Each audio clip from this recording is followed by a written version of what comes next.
तो दोस्तों नमस्कार। जय देवभूमि, जय उत्तराखंड, जय पहाड़, जय पहाड़ी। दोस्तों मैं देवभूमि उत्तराखंड के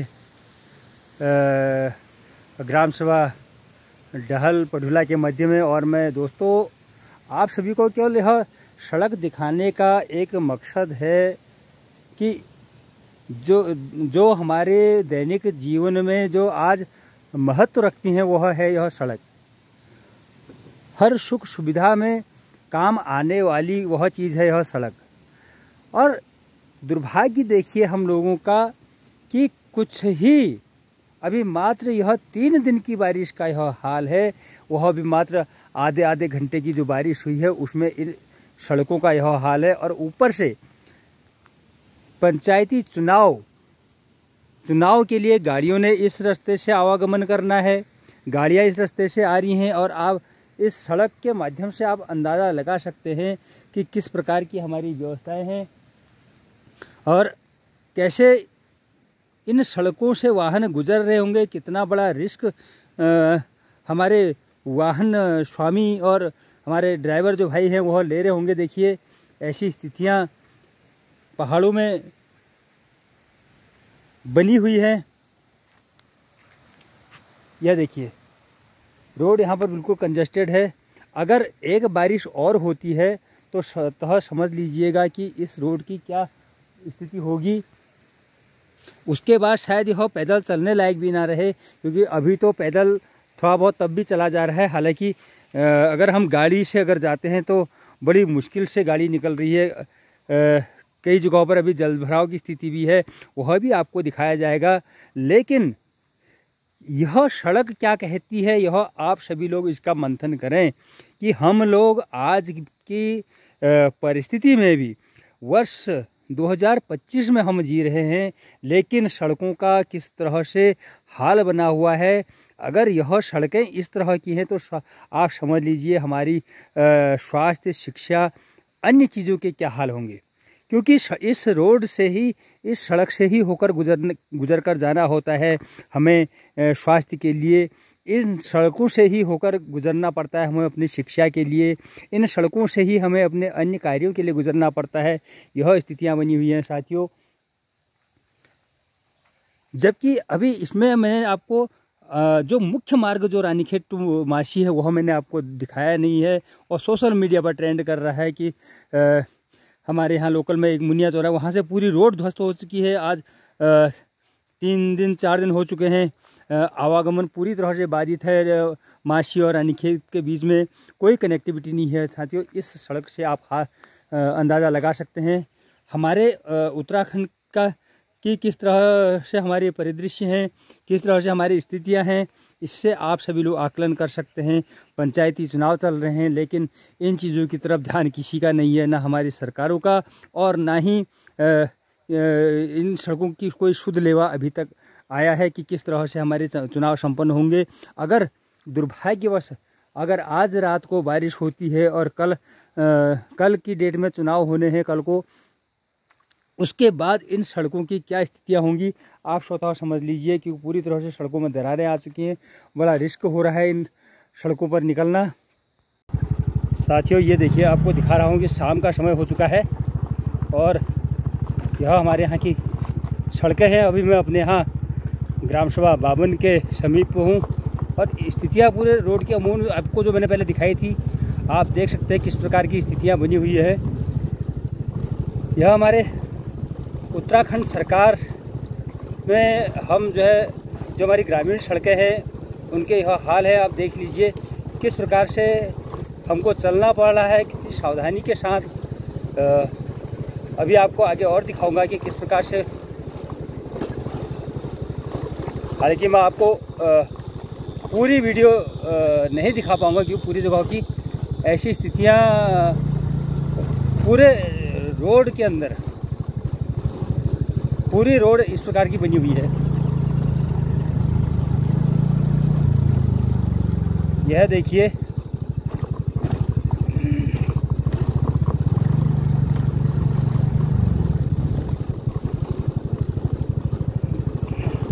यह हमारी सड़कें जहां इन सड़कों से मात्र हमको आधा घंटा लगता है, वहां पर हमें अभी 1 घंटा लग रहा है, क्योंकि 1 घंटा हमें लगना नहीं चाहिए। अगर यह मात्र 11-12 किलोमीटर की यह सड़क है और हमको 8 किलोमीटर पैदल 8 किलोमीटर का सफ़र तय करने में ही 1 घंटा लग चुका है। अब साथियों यह देखिए, अभी इनसे भी बड़े बड़े गड्ढे पूरी सड़क में हैं। अब किस प्रकार से वाहन इसमें चलें, दोपहिया वाहनों के लिए खासकर बड़ी चुनौती बनी हुई है यह सड़क। दोपहिया वाहन किस स्थिति में जाएं, यह देखिए, पूरी रोडें कट चुकी हैं, पूरी दरार आ चुकी है रोड में। अब साथियों ये देखिए कि किस प्रकार से यहाँ पूरी रोड में पानी बह रहा है, पूरी तरह से नाले बने हुए हैं। इतने गहरे गहरे नाले बने हैं कि 1-1 फीट के 2-2 फीट के गहरे गड्ढे बन चुके हैं पूरी रोड में। क्योंकि पूरी सड़क तो मैं आपको दिखा नहीं पाऊँगा, क्योंकि बहुत लंबी वीडियो हो जाएगी। इसलिए मैं आपको टुकड़ों टुकड़ों में दिखा रहा हूँ कि कैसी यह स्थितियाँ हैं, किस प्रकार से लोग आवागमन कर रहे होंगे। इससे आप स्वतः ही आकलन कर सकते हैं हमारी सरकारें, हमारा प्रशासन, हमारे विभाग वह कितने संजीदा हैं। और पता सभी को है कि चातुर्मास का यह समय है, चातुर्मास में बारिश का यह समय है और पंचायती चुनाव का यह समय है। तो इस समय विभाग कितना तंदुरुस्त और संजीदा है वह सब हमको दर्शा रहा है। साथियों आप देख सकते हैं कि किस प्रकार की सच्चाई हमारे उत्तराखंड की है, और ख़ासकर पहाड़ की स्थितियाँ, पहाड़ के सड़कों की किस प्रकार की स्थितियाँ हैं और कैसे पहाड़ के लोग जीवन यापन कर रहे हैं अपना, और कैसे आवागमन आज की इस भागदौड़ की ज़िंदगी में किस प्रकार से कर रहे होंगे आप समझ सकते हैं। क्योंकि अगर 1-2 बारिश के अंदर यह हाल है, तो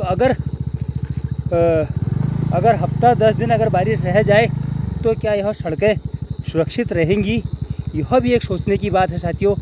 अब कहाँ से दोपहिया वाहन किधर को निकालें, किधर को ना निकालें, यह एक ऐसी स्थिति बनी हुई है, बहुत भयावह स्थिति। 1 घंटे से ऊपर हमको लग रहा है 10 किलोमीटर चलने में। तो आप समझ लीजिए कि किस प्रकार की हमारी व्यवस्थाएं होंगी। अगर सरकारें गाँव को लेकर संजीदा नहीं हैं, तो आखिर किस चीज़ को लेकर संजीदा रहेंगी? क्या गांव के लोगों का यह अधिकार नहीं है कि वह अच्छी सड़कों पर चलें, उनके वाहन अच्छी सड़कों पर चलें, वह समय पर अपना कार्य निपटाएं? क्या यह हमारे पहाड़ वासियों का यह हक नहीं है? यह समझने की बात है। साथियों इतना ज़रूर कहूँगा कि निगेटिविटी फैलाना मेरा मकसद नहीं है, केवल हकीकत आपको दिखा रहा हूँ। क्योंकि पहाड़ की भौगोलिक परिस्थिति से आप भली भांति वाकिफ़ होंगे, इसलिए आपको दिखा रहा हूँ। साथियों देखिए किस प्रकार से रास्ता ढूंढना पड़ा है कि कहाँ से निकाला जाए, और ऐसी स्थितियाँ बनी है। आप देखिए, अगर हम कोई खबर अगर हम आपको गलत दिखाएं तो आप कहिएगा। देखिए अभी फंसने के पूरे चांस हैं कि हम अब समझ में ये नहीं आता है कि हम जाएं तो जाएं कहाँ से, क्योंकि मजबूरी है, घर भी पहुंचना ज़रूरी है। तो साथियों अब इन परिस्थितियों में हम गाड़ी अपनी निकाल रहे हैं, फंसने के पूरे चांसेस हैं। गाड़ी स्लिप मार रही है, ये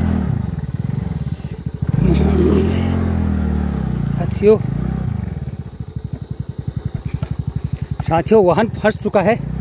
अब समझ नहीं आ रहा है कि किस तरह से झाड़ियों के बीच में हमको घुसना पड़ रहा है।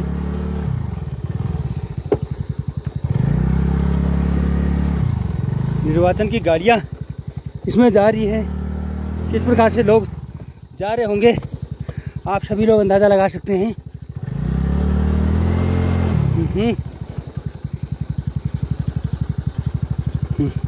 चल धक्का दे वाहन को। साथियों इस प्रकार से हमको धक्का मारने के बाद भी गाड़ी नहीं निकल रही है।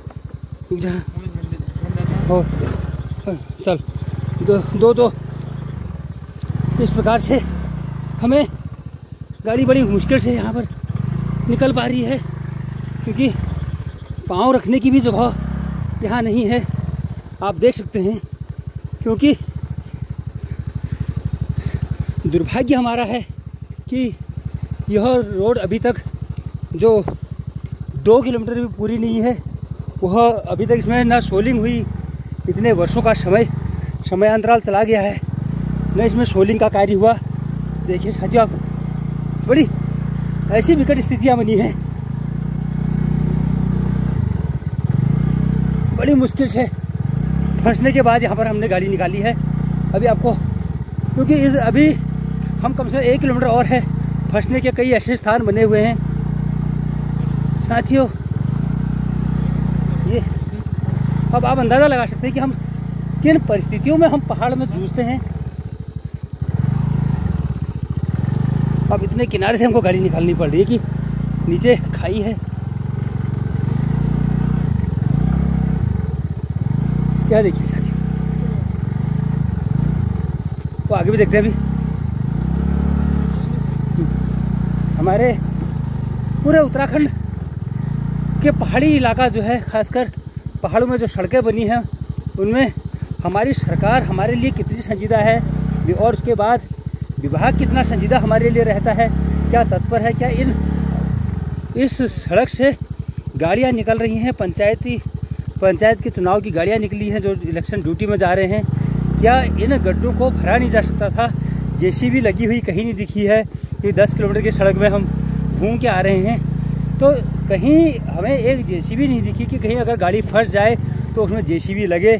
सड़कों के किनारे कहीं जेसीबी ने यहाँ खड़ा होना चाहिए था कि कहीं पर भी कोई ऐसी स्थितियाँ बनती हैं तो वहाँ पर त्वरित जेसीबी की मदद ली जाए।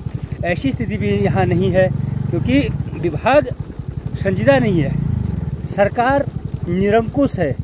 अगर सरकार अपने कर्तव्यों का सही तरीके से निर्वहन कर रही होती तो इन ग्रामीण सड़कों की ऐसी स्थितियाँ नहीं होती साथियों। अब आप देख सकते हैं किन परिस्थितियों में हमको इन पहाड़ी रास्तों का सामना करना पड़ा है, और शाम का समय है, बाघ का आतंक पहाड़ में अलग से है, तो इन परिस्थितियों में हम जूझ रहे हैं। जितने भी हमारे साथी लोग जो हमारे लोकल क्षेत्र से अगर जुड़े हैं, तो उन सभी लोगों से निवेदन करना चाहूँगा कि कृपया आप इस वाया डहल जाली मोटर मार्ग का प्रयोग बिल्कुल ना करें, क्योंकि आप कहीं पर भी फंस सकते हैं। ऐसी स्थितियाँ बनी हुई हैं,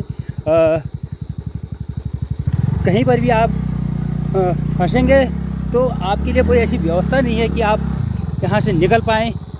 तो इसलिए मैं आप सभी लोगों से निवेदन करना चाहूँगा कि कृपया आप ऐसे रास्तों को ना चुनें कि जहाँ से आप फंस सकते हैं। आज पूरी तरह से एडवेंचर हो चुका है। देखिए साथियों, किन परिस्थितियों का सामना करना पड़ा है कि हमको पगडंडियों के सहारे और भी रेतीले पत्थर में निकलना पड़ रहा है। तो इसलिए मेरा सभी साथियों से निवेदन है कि आप ऐसे रास्ते का चुनाव ना करें कि जहां आप फंस जाएं। खासकर दोपहिया वाहनों से मेरा विनम्र निवेदन होगा कि आप इस राह में बिल्कुल ना आए, क्योंकि अगर आप फंसे तो आप ना कहीं के नहीं रह पाएंगे, क्योंकि ना ही इस बीच में आपको कोई पंचर की उसकी सुविधा मिलेगी, कोई सुविधा आपको मिलने वाली नहीं है। इसलिए मेरा आपसे निवेदन होगा कि कृपया इस राह में ना आएँ। मैं तो बड़ी मुश्किल से पहुंच चुका हूं। तो साथियों, आप सभी से विदा लूँगा। जय पहाड़, जय पहाड़ी, जय देवभूमि उत्तराखंड। साथियों नमस्कार।